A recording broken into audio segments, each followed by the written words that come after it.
لله رب العالمين والصلاة والسلام على أشرف المرسلين وعلى آله وصحبه أجمعين.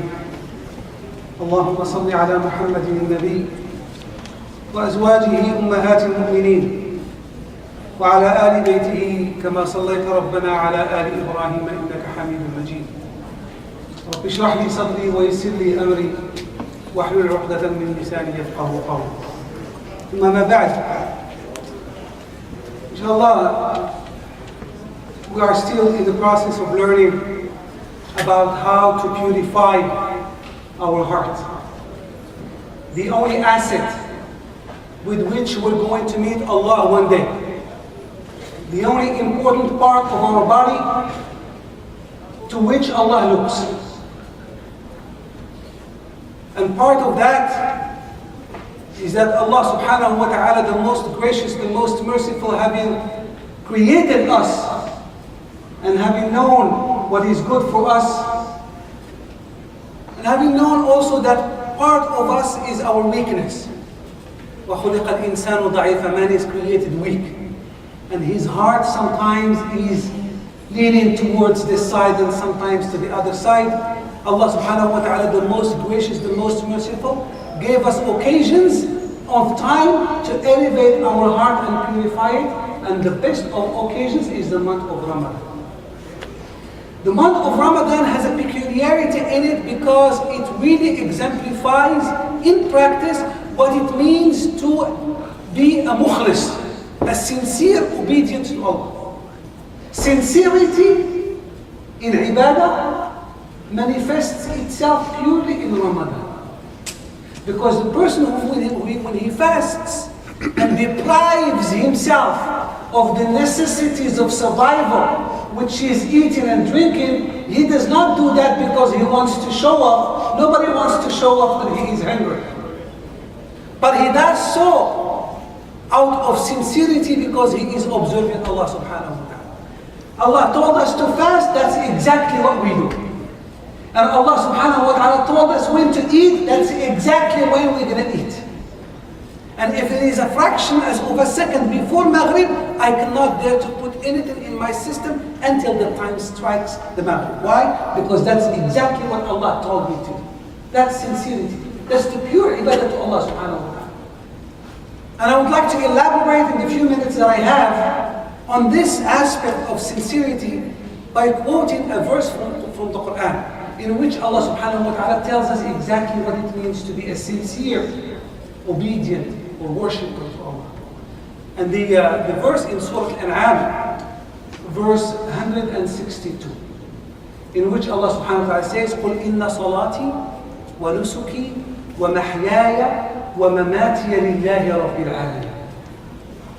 Say, Lord, my worship, my sacrifice, my living, and my dying are for Allah. Let's elaborate a little bit on this. Number one, my worship is to Allah. Of course, our worship is going to be to Allah. Otherwise, that's a shirk.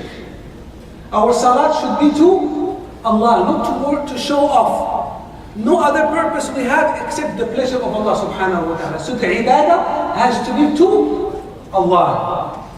قُلْ إِنَّ صَلَاتِي, my worship, my prayer, وَنُسُكِي, and my sacrifice, my rituals. Like Eid al-Adha, when we do the sacrifice, we don't do it for anybody except to Allah. That's sincerity. And sincerity is the most important fact of the amal, of the act, of the deed. Al-amal, the act, or the good act, or the righteous deed, must always have two wings. Number one is this sincerity. Number two is the following of the Prophet sallallahu alaihi wasallam. These two wings are the wings with which the deen flies to Allah subhanahu wa ta'ala. قُلْ إِنَّ صَلَاتِي وَنُسُكِي, my rituals, وَمَحْيَاي, and this is the important. My living is for Allah. What does it mean? What does it mean my living is for Allah? Means what? My way of life is for Allah. It means that my life now as he's going to be governed only by what Allah told me to. My living is for Allah means my way of life will be exactly what Allah has described for me in the Quran, how to live my life. Because the Quran tells us exactly how to live our life, right? The Quran teaches us how to walk. وَلَا تَمْشِ فِي الْأَرْضِ مَرَحًا. Don't walk on the face of the earth arrogantly. The Quran teaches us how to talk. وَقُلْ لِعِبَادِي يَقُولُ الَّتِي هِيَ أَحْسَنُ إِنَّ الشَّيْطَانَ يَنْزَغُ بَيْنَهُمْ إِنَّ الشَّيْطَانَ كَانَ لِلْإِنسَانِ عَدُوًّا مُبِينًا. Allah subhanahu wa ta'ala says in Surah Al-Isra, say to my people, let my people, قُلْ لِعِبَادِي, O Prophet, tell my people, my servant, to say that which is good, a good word. Al-kalima tayyiba. When you speak good words. Make people feel comfortable when you talk to them. Don't make them like put them in the defensive. No. When you want to say something good. And the Prophet ﷺ has equated a good word with iman. When he says, "Man kana yu'minu billahi wal yawmil akhir, falyaqul khayran aw liyasmut." Whoever truly believes in Allah and His Prophet, then let him say something good or be quiet. If you have nothing good to say, it is far better for you to just keep your mouth shut. Because the mouth of the mu'min has been waxed and washed with the Quran, with the remembrance of Allah. So it is highly unlikely that you will curse, that you will say foul language. The only word that will come from your mouth are good words. Kalimat tayyib. My living is for Allah. And the example I would like to give you to really show you concretely what this means is the example of Abdullah ibn Abbas radiyallahu anhu. Abdullah ibn Abbas, the cousin of the Prophet sallallahu alayhi wa sallam.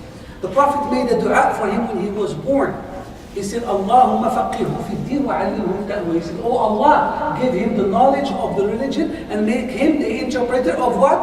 Of the Quran. So if the Prophet used to receive the Quran from Jibreel, Ibn Abbas used to receive the interpretation of the Quran. Habr al-Ummah, the scholar of the Ummah. One day, he was in the house with a companion. And he was combing his hair, which is a mere act of looking good. That's conventional. And that's good, that's recommended. So he was combing his hair in front of the mirror. And it took him a great deal of time to do so. He was very careful. The companion who was with him, he was watching what the scholar was doing. He said, Subhanallah, this is the alim, the sheikh. He is standing in front of the mirror for this long time, like a woman. Only the woman spends this time in front of the mirror. So he somehow didn't find it, going with the sheikh. So he came to him. He said, Sheikh, I saw you combing your hair in front of the mirror. He said, yes, I'm doing so and I'm doing it for my wife. The Sahabi said, I understand that, but why does it have to take you so long of a time? Why do you have to be very careful? Only the women are very careful. And I saw that you are really careful. Why? Abdullah ibn Abbas turned to him and said, because I found it in the book of Allah, in the Quran. The Sahabi was stunned. He said, Subhanallah, I read the Quran, I know all of it. There is no verse that says, comb your hair for your wife in the front of the mirror. What are you talking about? What are you talking about? Tell me where you found this in the book of Allah. Then Ibn Abbas turned to him, he said, don't you read in Surah Al-Baqarah what Allah says, وَلَهُنَّ مِثْلُ الَّذِي عَلَيْهِنَّ بِالْمَعْرُوفِ. He said, don't you read in the Quran what Allah says in Surah Al-Baqarah that to our wives, we have to give them the same exact rights as we expect from them. So as I expect my wife to look her best, I must look my best according to this verse. Inna wa mahyaya lillahi. The way I live is connected to what? To Allah. So Ibn Abbas was not only combing his hair, he was worshipping Allah by doing that because he was doing it according to understanding from the Quran. That's the ibadah. That the mere fact of really combing a hair or eating your food has turned out to be an act of ibadah. You are worshipping Allah while you are sleeping, while you are eating, while you are talking, because all what you do is within what Allah subhanahu wa ta'ala has described. That's the pure meaning of ibadah. That's what it means. وَمَحْيَايَ لِلَّهِ رَبِّ الْعَالَمِينَ. If my life is not shaped, if my actions, if my behavior, if my talking, if my dealing in business, if my dealing with people is not according to this, then we are going to be just like this woman, about whom the Prophet said that this woman came to the Prophet and said, "Oh Prophet of Allah, I have a neighbor. She prays all night.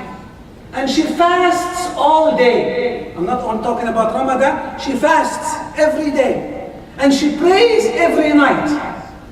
But she has a problem. She hurts her neighbor. The Prophet said, "La khayra fiha, hiya fi an-nar." The Prophet said, there is no good in this woman. She's in the hellfire. Subhanallah. She prays at night. And she fasts in the day. And yet she is in the hellfire only because she hurts her neighbor. Why? Because the pure act of salat, the results of the salat has not been shown. Because the salat normally, inna salata tanha anil fahsha'i wal munkar. The purpose of the salat is that it will take us from evil, from doing bad. It will shape our behavior. It will make us really holy people. That when we act in goodness.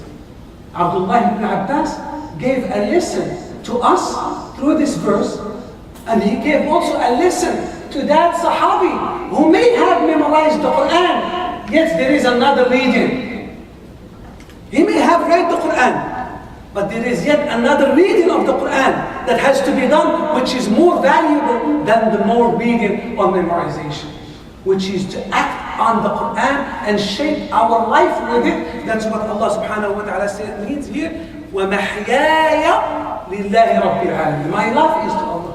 And I will finish with this story. The talk is long and the time is short. Umar radiallahu anhu. A man came to him one day and he said, "O commander of the believers, I have what it takes to be a commander. Why don't you make me a governor?"